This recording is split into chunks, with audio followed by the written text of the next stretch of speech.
اعوذ باللہ من الشیطان الرجیم بسم اللہ الرحمن الرحیم۔ آج ہم سورۃ الفاتحہ کی بسم اللہ کے بعد جو پہلی آیت ہے اس کو سمجھنے کی کوشش کریں گے۔ آیت ہے الحمد للہ رب العالمین، تمام حمد اللہ کے لیے جو تمام جہانوں کا رب ہے۔ آیت میں سب سے پہلا پارٹیکل ہے ال۔ ال کے عربی زبان میں مختلف استعمال ہیں۔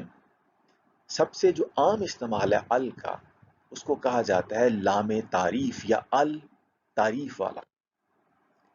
عربی زبان میں اگر کتابن کہیں تو اس کا مطلب ہوتا ہے کوئی کتاب یا ایک کتاب، a book، یعنی اسپیسیفک کتاب نہیں، کوئی ایک کتاب۔ لیکن اس کو اسپیسیفک بنانا ہو تو کتابن کی تنوین کو ختم کر کے شروع میں ال لگا دیا جاتا ہے، جیسے الکتابو۔ تو الکتابو کا مطلب ہوتا ہے دی بک، کوئی اسپیسیفک بک، وہ خاص کتاب۔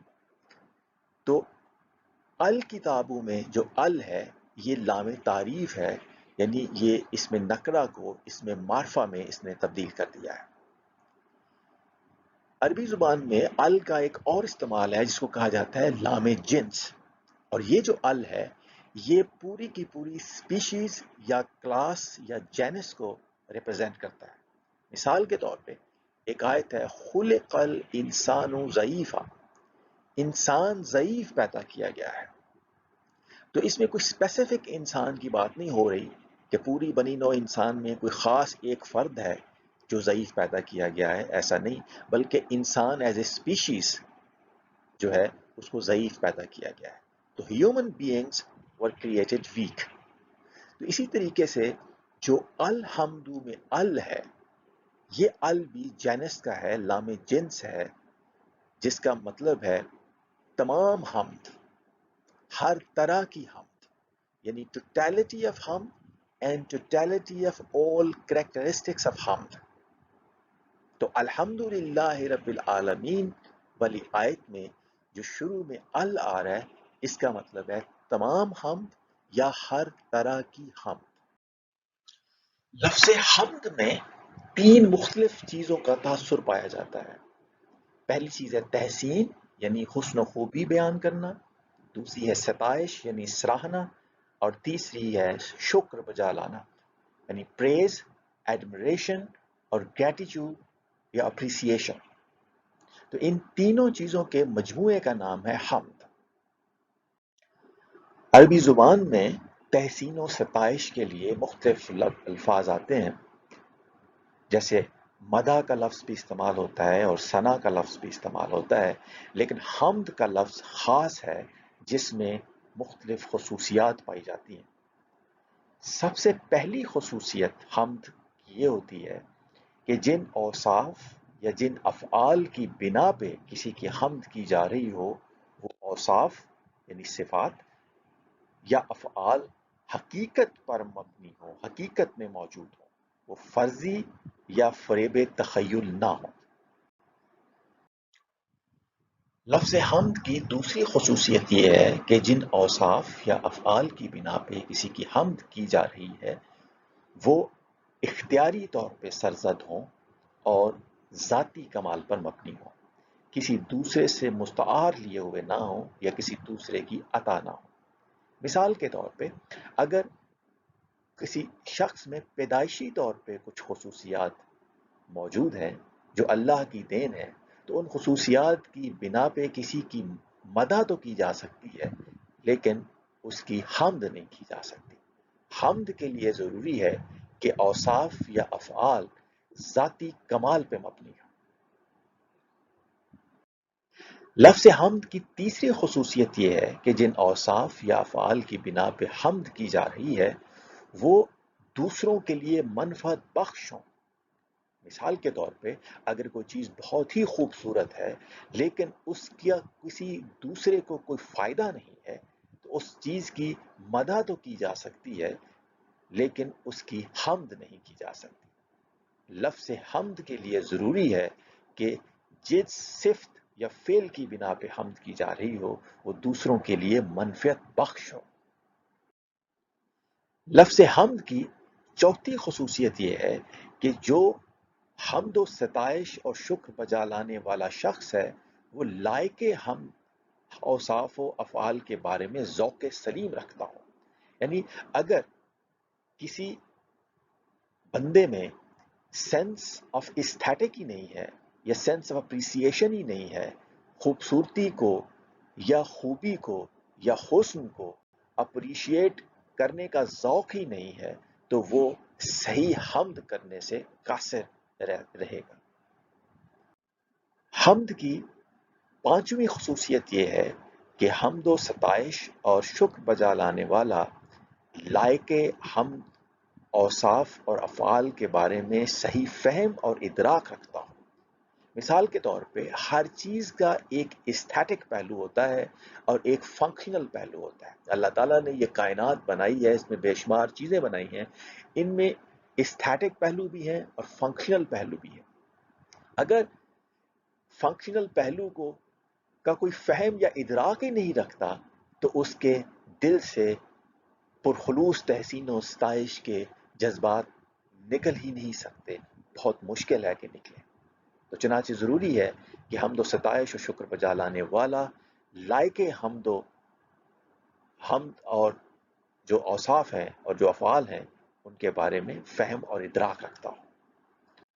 اور لفظ حمد کی چھٹی خصوصیت یہ ہے کہ جو شخص حمد و ستائش و شکر بجا لا رہا ہے اس کے دل میں خلوص نیت ہو.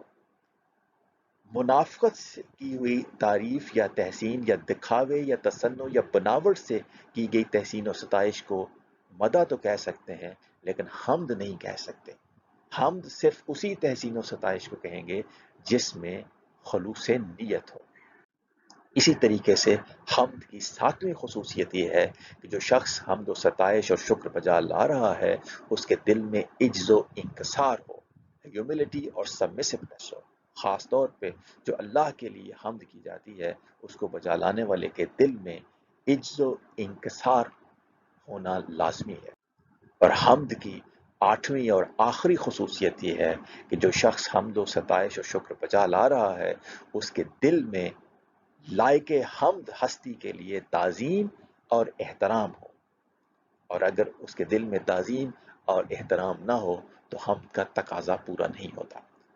تو چنانچہ جب ہم کہتے ہیں الحمدللہ رب العالمین کہ تمام حمد، ہر طرح کی حمد اللہ کے لیے ہے، تو اس کا مطلب ہے کہ حمد کے جتنے تقاضے ہیں یا جتنی لفظ حمد کی خصوصیات ہیں وہ تمام تر خصوصیات کے ساتھ جو تحسین و ستائش اور شکر ہے اس کا حقدار صرف اللہ ہے. الحمدللہ رب العالمین. اب الحمد کے بعد للہ میں جو پہلا حرف ہے وہ لام ہے، للہ. یہاں پہ لام جو ہے کچھ لوگوں کے خیال میں یہ لام برائے استحقاق ہے، یعنی جس کا مطلب یہ ہے کہ تمام حمد اللہ ہی کا استحقاق ہے. جو حمد جو ہے وہ اپنے تمام تر تقاضوں کے ساتھ اس کا سزاوار یا اس کا حقدار جو ہے وہ صرف اللہ ہی ہے. تو للہ ہی کہ اللہ کا استحقاق ہے الحمد. اور دوسرا یہ لام کا ایک معنی اختصاص کے لیے بھی ہوتا ہے کہ یہ جو الحمد ہے یعنی تمام حمد، ہر طرح کی حمد، حمد کے تمام تقاضوں کے ساتھ جو حمد ہے یہ خاص طور پہ اللہ ہی کے لیے ہے. تو للہ میں یہ جو لام ہے یہ برائے استحقاق بھی ہو سکتا ہے اور برائے اختصاص بھی ہو سکتا ہے. یہ جو جملہ یہاں سے ہے الحمدللہ کہ تمام حمد اللہ کے لیے ہے، یہ جملہ خبریہ اسمیہ ہے، یہ فعلیہ جملہ نہیں ہے. یعنی اس کا تعلق کسی خاص زمانے تک محدود نہیں ہے، اس میں دوام یا استمرار ہے. یعنی یہ جو تمام حمد اللہ کے لیے ہے یہ ہر زمانے کے لیے ہے، پہلے بھی تھی، اب بھی ہے اور فیوچر میں بھی رہے گی. یہ کسی زمانے کے لیے مخصوص نہیں ہے، اس لیے جملہ خبریہ اسمیہ استعمال ہوا ہے. الحمدللہ تمام حمد، ہر طرح کی حمد اللہ ہی کا استحقاق ہے، اللہ ہی کے لیے مخصوص ہے. تمام تر حمد کے تقاضوں کے ساتھ۔ الحمدللہ رب العالمین میں جو اب لام کے بعد جو لفظ ہے وہ اللہ ہے۔ اللہ کے بارے میں کہا جاتا ہے کہ یہ اللہ کا یا معبود حقیقی کا اسم ذات ہے۔ کچھ لوگوں کے نزدیک یہ لفظ اللہ کسی دوسرے لفظ سے مل کر نہیں بنا، جبکہ کچھ لوگوں کے خیال میں یہ لفظ اللہ جو ہے ال اور الہ کا مجموعہ ہے، یعنی دی گاڈ یا دی اونلی ٹرو گاڈ یا معبود حقیقی۔ قرآن مجید میں جو معبود حقیقی ہے اس میں اس کی جو الوہیت ہے، الوہیت کے مختلف جہتوں کا ذکر آیا ہے۔ سب سے پہلا جو الوہیت کا پہلو ہے کہ اللہ یا الہ وہ ہستی ہے کہ جس کی عبادت کی جائے۔ چنانچہ ایک آیت میں ہے کہ لا الہ الا انا، اللہ تعالیٰ نے فرمایا کہ کوئی بھی کسی قسم کا کوئی الہ نہیں ہے سوائے میرے، فعبدونی، پس میری عبادت کرو، میری بندگی کرو، میری تابع داری کرو۔ تو اللہ یا الہ وہ ہے کہ جس کی عبادت کی جائے۔ دوسرا، الہ کا مطلب ہے کہ جس کا تقوی اختیار کیا جائے۔ تو قرآن مجید میں ہے لا الہ، کسی قسم کا کوئی الہ نہیں ہے، الا انا، اللہ تعالیٰ نے فرمایا کہ میرے سوا کوئی الہ نہیں ہے، فتقونی، پس میرا تقوی اختیار کرو، میری نافرمانی سے بچو۔ تیسرا جو پہلو ہے الہ کا کہ اللہ وہ ہستی ہے جس کی نافرمانی سے ڈرا جائے۔ چنانچہ قرآن مجید میں ہے انما ہوا الہ واحد، بے شک وہی اللہ الہ یکتا ہے، الہ واحد ہے، فَإِيَّايَ فَارْهَبُونِ، اور تم مجھ ہی سے ڈرتے رہو۔ اللہ تعالیٰ نے فرمایا کہ اسی کی نافرمانی سے ڈرنا چاہیے۔ تو اللہ وہ ہستی ہے جس کی نافرمانی سے ڈرا جائے۔ چوتھا پہلو جو ہے وہ الہ کا وہ ہے کہ یہ وہ ہستی ہے جس کے احکام کے سامنے سر تسلیم خم کیا جائے۔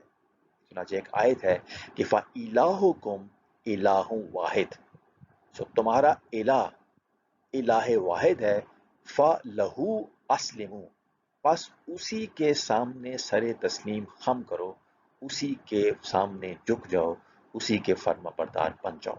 چنانچہ الہ جو الہ واحد ہے وہ ہستی ہے جس کے سامنے سر تسلیم خم کیا جائے۔ پانچواں الہ کا پہلو ہے وہ ہستی جس کو اپنا کارساز بنایا جائے۔ چنانچہ ایک آیت میں ہے لا الہ الا ہوا، کہ کسی قسم کا کوئی الہ نہیں ہے سوائے اس کے، فاتخذہ وکیلا، بس اسی کو اپنا کارساز بناؤ۔ تو الہ وہ ہستی ہے کہ جس کے سوا کسی کو کارساز نہ بنایا جائے۔ اور چھٹا پہلو جو ہے الہ کا، الوہیت کا، وہ ہے ایسی ہستی جس پر توکل کیا جائے۔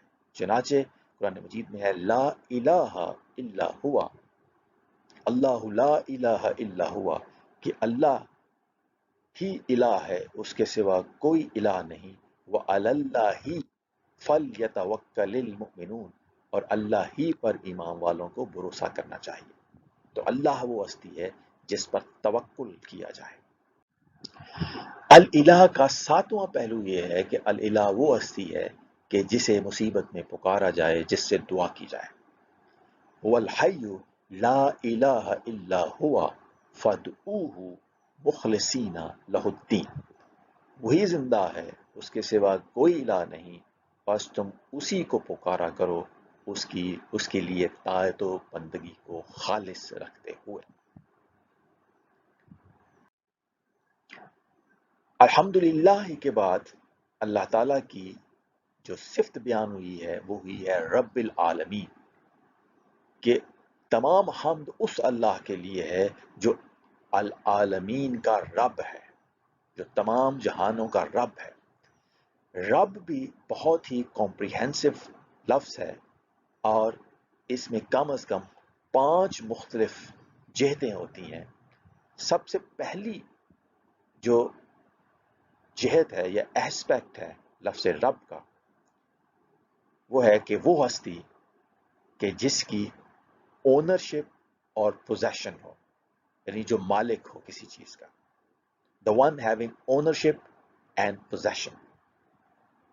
اس معنی میں قرآن مجید میں ایک جگہ پہ آیا ہے کہ ذالکم اللہ ربکم، یہی اللہ تمہارا رب ہے. ربکم لہ الملک، اسی کی ساری بادشاہت ہے. اور والذین تدعون من دونہ، اور اس کے سوا تم جن کو پکارتے ہو، ما یملکون من قمطیر، وہ کھجور کی گٹھلی کے باریک چھلکے کے بھی مالک نہیں ہے. تو مالک کون ہے؟ وہ رب ہے. ذالکم اللہ ربکم. تو رب کی ایک خصوصیت یہ ہے کہ جو اس کائنات کا اونر بھی ہے اور جس کے قبضہ قدرت میں یہ پوری کی پوری کائنات ہے. تو جس کے قبضہ قدرت میں پوری کائنات ہے اور جو اس کا اونر ہے، اس کو رب کہتے ہیں. لفظ رب کی دوسری خصوصیت یہ ہے کہ رب ایک ایسی ہستی ہے جس کا پوری کائنات پہ کمانڈ ہے، کنٹرول ہے اور رول ہے اور اتھارٹی ہے. اِنَّ رَبَّكُمُ اللَّهُ الَّذِي خَلَقَ السَّمَاوَاتِ وَالْأَرْضَ فِي سِتَّةِ أَيَّامٍ ثُمَّ اسْتَوَى عَلَى الْعَرْشِ يُغْشِي اللَّيْلَ النَّهَارَ يَطْلُبُهُ حَثِيثًا وَالشَّمْسَ وَالْقَمَرَ وَالنُّجُومَ مُسَخَّرَاتٍ بِأَمْرِهِ أَلَا لَهُ الْخَلْقُ وَالْأَمْرُ تبارک اللہ رب العالمین. لَهُ الْخَلْقُ وَالْأَمْرُ، تو تخلیق بھی اسی نے کی ہوئی ہے پوری کائنات کی، اور الامر یعنی کمانڈ اور کنٹرول اور رول اور اتھارٹی بھی اسی کا ہے. اسی نے مسخر کر دیے ہیں اپنے امر سے، یعنی اپنے کمانڈ سے، اپنے کنٹرول سے، اپنے رول سے، اپنی اتھارٹی سے شمس و قمر اور نجوم کو مسخر کر دیا ہے. تو لفظ رب کی دوسری خصوصیت ہوئی ایسی ہستی جس کا پوری کائنات پہ کمانڈ اور کنٹرول ہے، رول ہے اور اتھارٹی ہے. لفظ رب کی تیسری خصوصیت یہ ہے کہ یہ لفظ ایسی ہستی کے لیے استعمال کیا جاتا ہے جو کسی چیز کو اس کی نقطۂ آغاز سے لے کے بتدریج نشو و نما کر کے، اس کی نرشمنٹ کر کے، اس کو ڈیولپ کر کے گریجولی اس کی سٹیٹ آف الٹیمیٹ جو کمپلیشن یا پرفیکشن کی سٹیج ہے اس تک لے جائے. تو ایسی ہستی کو بھی رب کہتے ہیں. پروردگار یا پالنے والا بھی اسے کہتے ہیں. تو قرآن مجید میں ہے یخلقکم فی بطون امہاتکم خلقا من بعد خلق، وہ تمہاری ماؤں کے رحموں میں ایک تخلیقی مرحلے سے اگلے تخلیقی مرحلے میں ترتیب کے ساتھ تمہیں تشکیل دیتا ہے. خلقا من بعد خلق، گریجولی ایک سٹیج سے دوسری سٹیج تک لے جا کے جو الٹیمیٹ جو کمپلیشن یا پرفیکشن کی سٹیج پہ پہنچانے والا جو ہوتا ہے، نرشمنٹ کر کے، فاسٹر کر کے، ریئر کر کے، نرش کر کے، ایسی ہستی کو بھی رب کہتے ہیں. ذالکم اللہ ربکم، یہ ہے اللہ تمہارا رب. تو لفظ رب کی جو تیسری خصوصیت یہ ہے وہ یہ ہے کہ ایسی ہستی جو کائنات میں جتنی بھی اشیاء ہیں ان کو ان کے نقطۂ آغاز سے لے کے ان کو ان کے نقطۂ کمال تک پہنچانے کے لیے جو مختلف سٹیجز سے گزارتی ہے، اور ان سٹیجز میں ان کی جو ڈیولپمنٹ یا نرشمنٹ یا ریئرنگ یا فاسٹرنگ ہوتی ہے وہ کرنے والی جو ہستی ہے اس کو رب کہا جاتا ہے.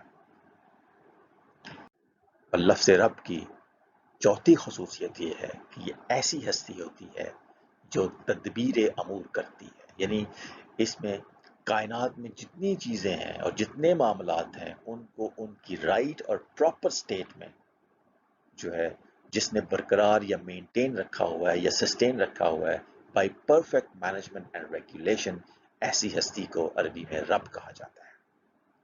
تو اِنَّ رَبَّكُمُ اللَّهُ الَّذِي خَلَقَ السَّمَاوَاتِ وَالْأَرْضَ فِي سِتَّةِ أَيَّامٍ ثُمَّ اسْتَوَى عَلَى الْعَرْشِ يُدَبِّرُ الْأَمْرَ، وہی ہر کام کی تدبیر فرماتا ہے، یعنی ہر چیز کو ایک نظام کے تحت چلاتا ہے. تو ہر چیز کو ایک نظام کے تحت چلانے والے کو بھی عربی زبان میں رب کہتے ہیں.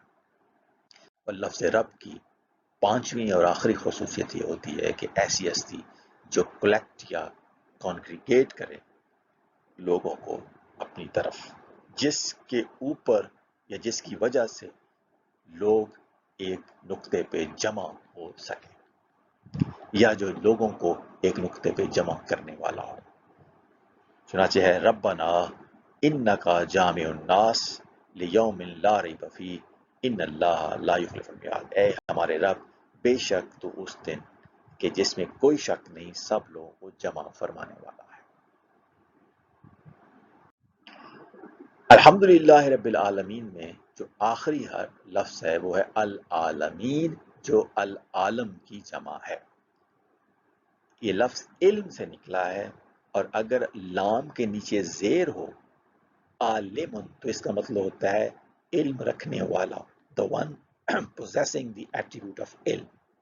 اور اگر لام کے اوپر زبر ہو العالم تو اس کا لفظی مطلب ہوتا ہے that by means of which one knows، جس کے ذریعے سے علم حاصل کیا جائے. that by means of which the creator is known.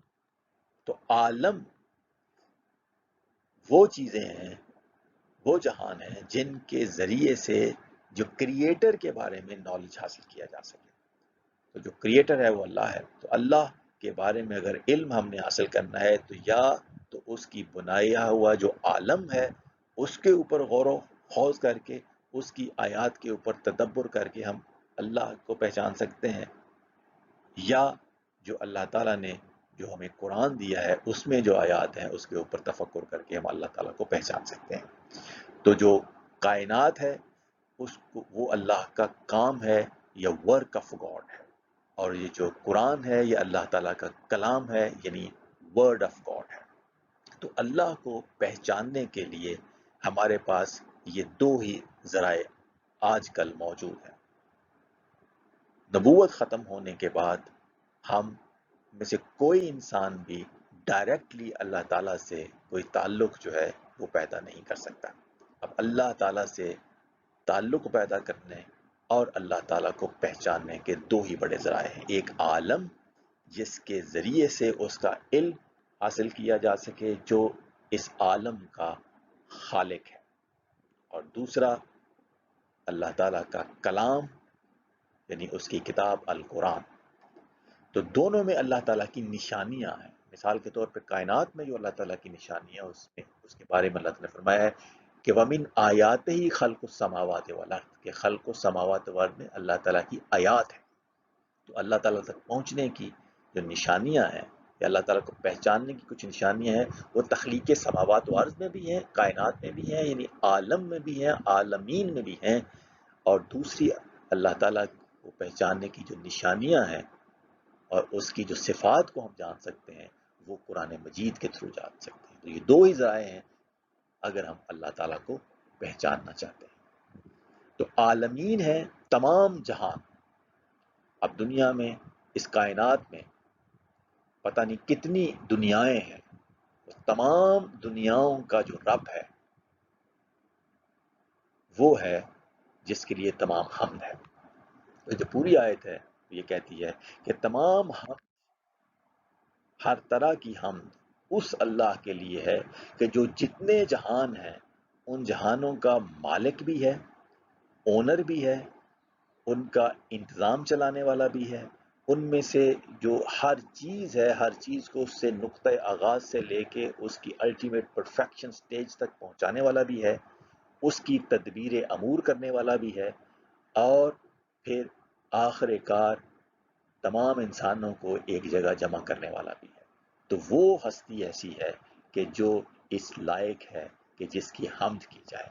تو حمد اس اللہ کی ہے جو عالمین کا رب ہے، یا حمد کی جو بنیاد بتائی ہے اللہ تعالیٰ نے وہ اس کی ربوبیت یا رب ہونا ہے.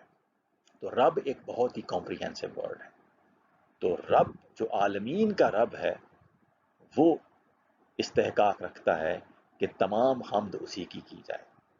تو جو بھی صاحب عقل و بصیرت اس کائنات پہ غور کرے گا اور دیکھے گا کہ کس طرح سے یہ کائنات عدم سے وجود میں آئی، اور نقطۂ آغاز سے لے کے اب تک مختلف سٹیجز سے گزرتی ہوئی کس طرح سے کتنی حسن خوبی سے یہ چل رہی ہے، کتنی حسن خوبی سے اس کا سارا انتظام چل رہا ہے۔ تو جتنا جتنا کوئی غور اور تفکر کرتا جائے گا اس کائنات میں جو چیزیں ہیں، جو نظام چل رہا ہے، جو جس حسن خوبی سے چل رہا ہے، تو بے ساختہ اس کے دل سے حمد و ستائش کے الفاظ نکلیں گے کہ الحمدللہ رب العالمین، کہ تمام حمد اس اللہ کے لیے ہے جو ان تمام جہانوں کا رب ہے، پروردگار ہے۔ وما علینا الا البلاغ المبین۔